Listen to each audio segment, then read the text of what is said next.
There is a 15-year-old girl who left a music lesson in Rome and disappeared without a trace 40 years ago. There is a banker, they called him God's banker, found hanged under a bridge in London, with his hands tied behind his back and his pockets filled with bricks. And there is a Roman crime boss, a man who had spent his life in crime, buried upon his death inside a basilica in consecrated ground next to the men of God. 3 facts that seem to have nothing in common. 3 distant stories in different places in different years. And yet, there's something that runs through all of them, a thread. And according to the one who read it first, that thread had been foretold decades earlier in a few lines written by a country girl in Portugal. We're talking about the third secret of Fatima, a message kept for decades in the Vatican's most secret places. John the 23rd read it in 1959 and chose not to reveal it. Paul VI read it a few years later, and he made the same choice. It would remain sealed for over 40 years. Despite a precise instruction left by the visionary who had written it down, which set a specific time when it was to be opened. But when that moment arrived, the secret was not revealed. And the question, the one that would make anyone prick up their ears, is simple. What could a message attributed to the Madonna, a woman, contain that is so terrible it would drive the most powerful men in Christendom to keep it hidden for generations? And when, finally, in 2000, that secret was made public, were we really told the whole truth? In this video, we will try to follow that thread. A thread that starts from a prophecy, and if you follow it all the way, it passes through some of the darkest chapters of recent history: financial scandals, unexplained deaths, and the disappearance of a 15-year-old girl who, after 40 years, is still waiting for an answer. We are not asking you to believe. We are just asking you to follow the thread with us and judge for yourself where it leads in the end. But before we begin, as always, we invite you to subscribe to the channel and leave a like. It's the easiest way to support our work and help this story reach as many people as possible. In 1917, in a small village in Portugal, 3 children claimed to have received 3 messages, 3 secrets, from a Marian apparition. The first 2 were revealed and concerned a vision of hell and the foretelling of the Second World War. The third, however, was written down by one of the visionaries, Sister Lucia, and handed over to the church authorities with a specific instruction. It was not to be opened before 1960. But when that date arrived, the secret was not revealed, and it would remain so for another 40 years. When, in the year 2000, the Vatican finally decided to reveal the third secret, it did so with a very specific interpretive framework. The text described a dramatic vision: a bishop dressed in white, identified as the Pope, who walks through a ruined city and is eventually killed by a group of soldiers. Next to him, the image of an angel with a flaming sword and the repeated invocation, penance. Penance. Penance. The official explanation, entrusted to Cardinal Sodano, was reassuring. That vision, it was said, referred to the assassination attempt on John Paul in 1981, when the pontiff was seriously wounded in St. Peter's Square. A dramatic event, of course, but now in the past. The secret, basically, concerned something that had already happened.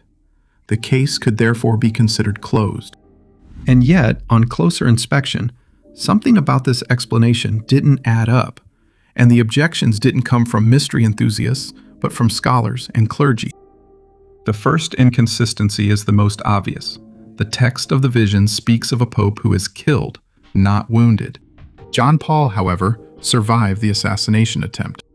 So how can a prophecy of death be reconciled with an event that, however dramatic, ended with the survival of the pontiff?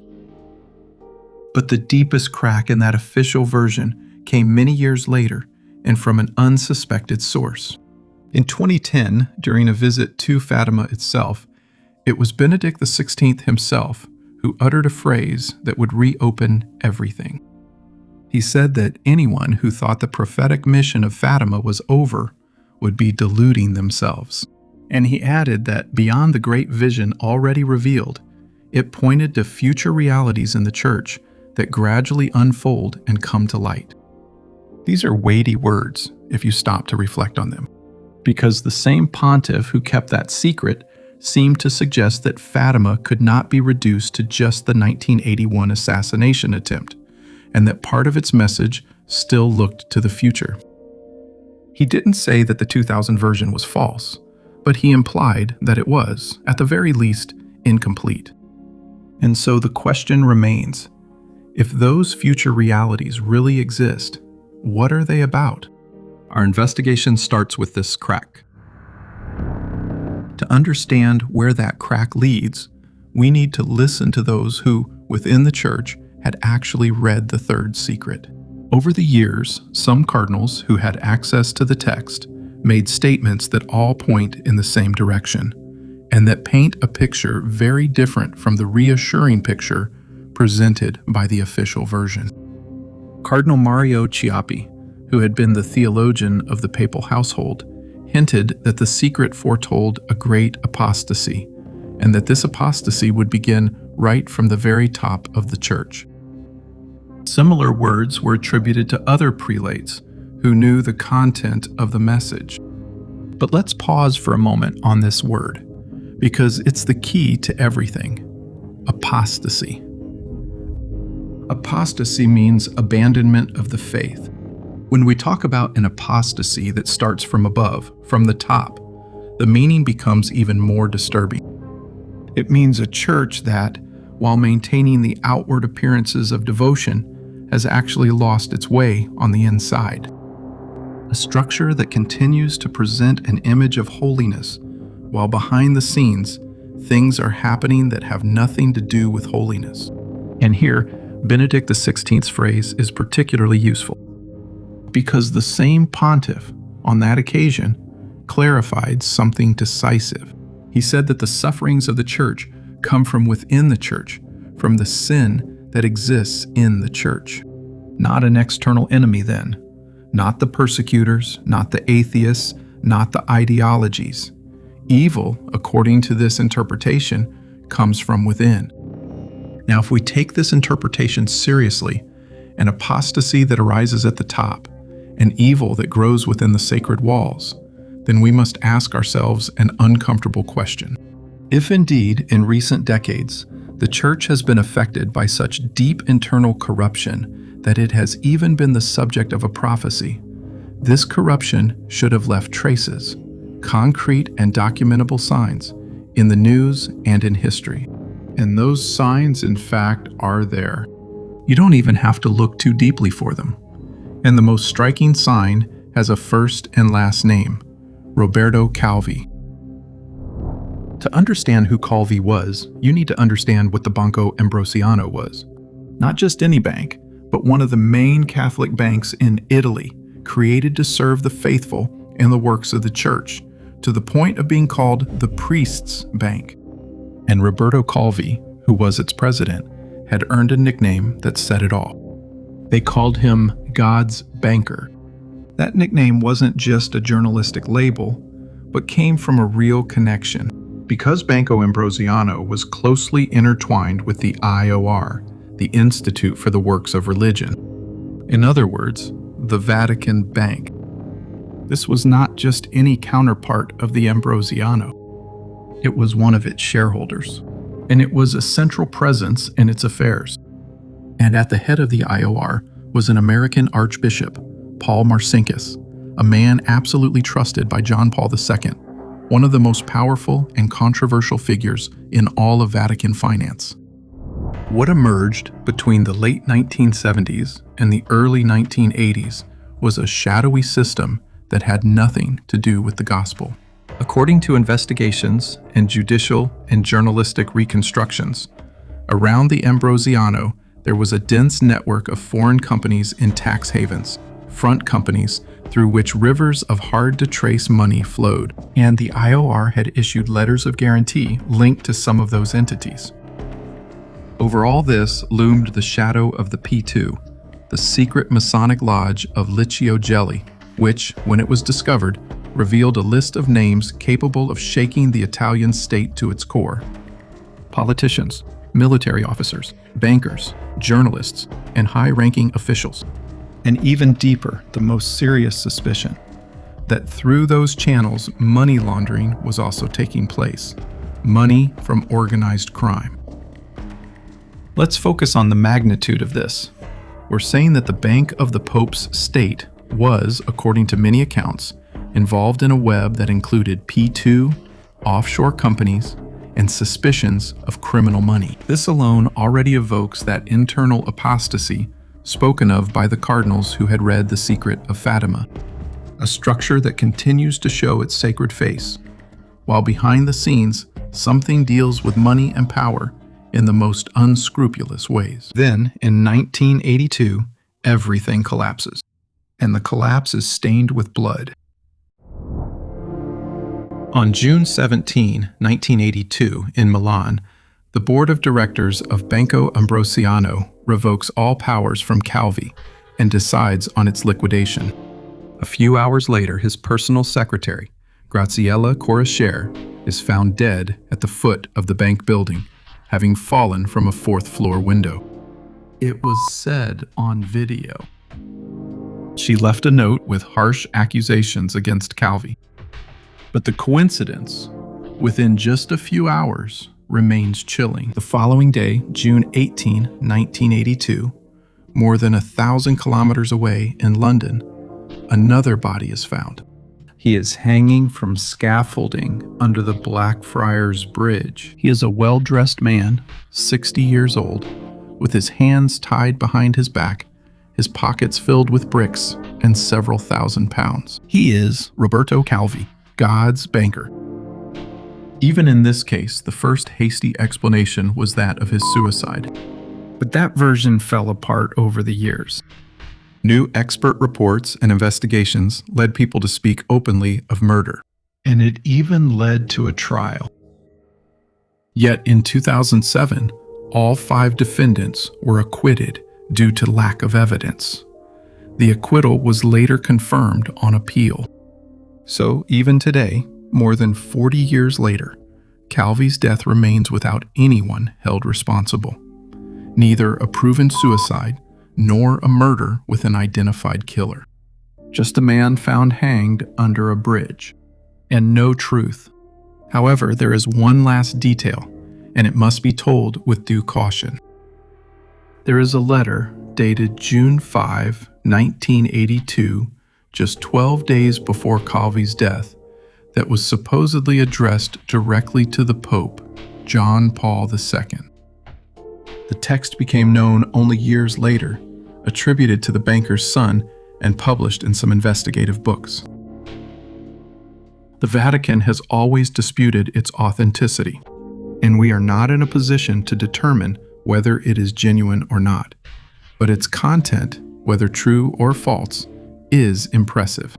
In that letter, the writer does not proclaim himself innocent. He portrays himself as someone who took responsibility for crimes committed, he says, on direct orders from IOR officials. And in the end, he describes himself with 2 words that weigh like stones: a man betrayed and abandoned. Betrayed and abandoned by whom? By that church that had called him its banker, if those words are really his. But now let's stop and look at the big picture. The bank of a state founded on the gospel, intertwined with Freemasonry, with tax havens, with suspicions of mafia involvement, and finally with 2 corpses within 24 hours. If the apostasy announced at Fatima, a spiritual power that betrays itself and sells itself to money and crime, were ever to take on a concrete and recognizable form, wouldn't it look exactly like this? And the Calvi case, as huge as it is just a doorway. Behind it, there's another one, even darker, because the same web, the Vatican Bank, Roman crime, dirty money, serves as the backdrop to another story. The story of a 15-year-old girl. On June 22, 1983, in Rome, a 15-year-old girl leaves a music lesson and vanishes into thin air. Her name is Emanuela Orlandi. She is a Vatican citizen, the daughter of an employee of the Holy See who lives within the walls of the small papal state. That afternoon, after the lesson, she calls home. She tells her sister that a man offered her a well-paid job, handing out flyers for a well-known cosmetics brand during a fashion show. Her sister tells her to be careful not to trust a stranger. It's the last time anyone in the family hears her voice. At first glance, a tragic news story like many others. But the Orlandi case has never been a story like the others. Because from the very first days, something inexplicable happens. On the very evening of the disappearance, a phone call arrives at the Vatican press office. And the caller doesn't ask to speak with the family. He asks to speak with the top officials of the Holy See, as if that girl, from the very beginning, wasn't a person to be found, but a bargaining chip in a negotiation much bigger than her. And in fact, the proposed exchange emerges. In the following weeks, mysterious voices with a foreign accent, one will be nicknamed the American, call repeatedly and make a shocking request: the release of Emanuela in exchange for the release of Ali Agca, the man who 2 years earlier had shot John Paul in St. Peter's Square. Suddenly, the disappearance of a Roman student is linked to the attack on the Pope, to geopolitics, to the Eastern Secret Services. But those phone calls, after months, will not lead to anything concrete. No evidence that the girl was really in the hands of those negotiating. No truth, only fog. The first of a long series. As the years go by, the leads multiply, but many converge toward the same web we already know. The Banda della Magliana returns, the same Roman criminal organization that was involved in the affairs of Calvi and the IOR. Some informants, or people connected to that environment, have claimed over the years that the Banda was behind Emanuela's kidnapping, even though a definite responsibility established by a court ruling has never been determined. And here the accounts become more detailed and terrifying. According to some of these testimonies, the Banda and the Mafia allegedly entrusted enormous sums of money to the IOR, money that was never returned after the collapse of Ambrosiano and the death of Calvi. The kidnapping of Emanuela would have been the pressure tactic, a way to tell the Vatican to settle the bill. The girl, in other words, as a bargaining chip in a financial blackmail between the underworld and the Bank of God. It bears repeating, a hypothesis. Intriguing, recurring, but unproven. And here we must stop, because a second dimension of apostasy opens up, which we have not talked about until now. No longer just the economic one, money, banks, money laundering, but the moral one. Because alongside the financial trail, over the years, another one has emerged, even darker. Father Gabriel Amorth, the most well-known exorcist of the Vatican, not an anti-clerical, but one of the most respected churchmen of his time. He declared that he was convinced Emanuela had been involved and made to disappear in a context linked to sex parties in Vatican circles. It was, we emphasize, his personal belief, not evidence. There is also testimony featured in the documentary, which brought the case back to worldwide attention. A childhood friend of Emanuela says in the documentary that shortly before disappearing, the girl allegedly confided to her that she had been harassed by someone very close to the Pope inside the Vatican gardens. This too is a reported account, not a verified fact, but it is right in an investigation to report it. Let's try then to connect the two threads, but let's keep in mind that what follows is a possible interpretation, a narrative suggestion, not a truth proven in a court of law. On one side, the money, the financial shortfall, and the alleged blackmail by the gang. On the other side, morality, the suspicion of unspeakable conduct at the highest levels of the church. And what if the two threads were in reality the same thread? What if Emanuela had become, against her will, the instrument of total blackmail? Not just give us back the money, but give us back the money because we know what really happens behind these walls. It's a hypothesis, we repeat, but it's a hypothesis that, even if only partly true, would explain many things: the silence, the cover-ups, the stubbornness with which the truth has been kept away for 40 years. In this context, we must also consider the most serious accusation, which in recent years has nearly implicated John Paul II. On this, we are clear. The accusation comes from a single audio recording, which is incomprehensible in several parts, in which a man linked to the Magliana gang makes very serious statements without providing a shred of evidence. Emanuela's own brother, who released that audio, stated that he has no evidence, and Pope Francis intervened, calling those words offensive and unfounded insinuations. We clearly distance ourselves from a criminal and unsubstantiated source. No truth can be obtained. But the very fact that such an accusation was able to circulate for months, connecting to everything else without being immediately swept away, tells us something specific. That around this affair, the perceived rot was such that even the unbelievable became credible in the eyes of many. And in the midst of all this, a fact that alone sums up the whole story.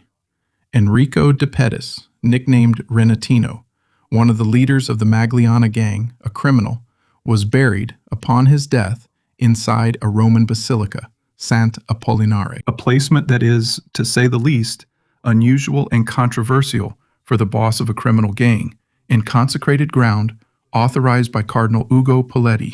And years later, an anonymous phone call to a television program pointed to that very tomb as the key to uncovering the truth about Emanuela.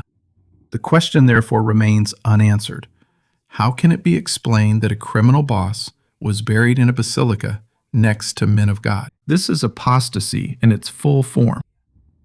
No longer just a theory about a corrupt bank, but a system in which dirty money, blackmail, suspicions about morals, and silence all come together, and in which the life of a 15-year-old girl can be sacrificed and then buried under 40 years of cover-ups just to protect something that must not come to light. But now, let's go back to where we started. Let's go back to Fatima. Let's go over what the prophecy, according to the most widespread interpretations, would have announced. There was the prelude to the Second World War, described in the first two secrets, through the vision of a night illuminated by an unknown light. And that war came, exactly as foretold, and it was terrible. There was the insistent request to consecrate Russia to the Immaculate Heart of Mary to prevent the spread of its errors throughout the world.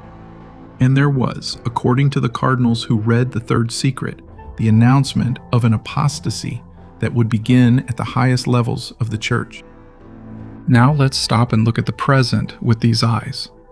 We have followed the apostasy at the highest levels throughout this video in its real-world manifestations.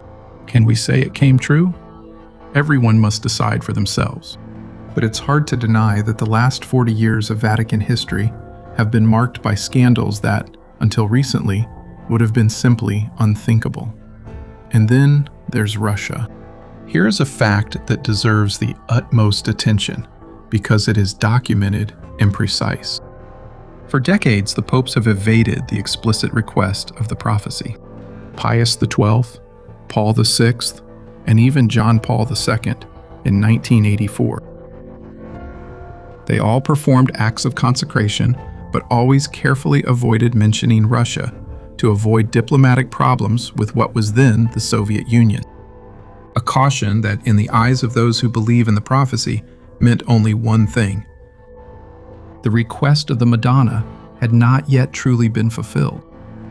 Until March 25, 2022, a few weeks after the outbreak of the war in Ukraine, Pope Francis did something that none of his predecessors had done in such an explicit way.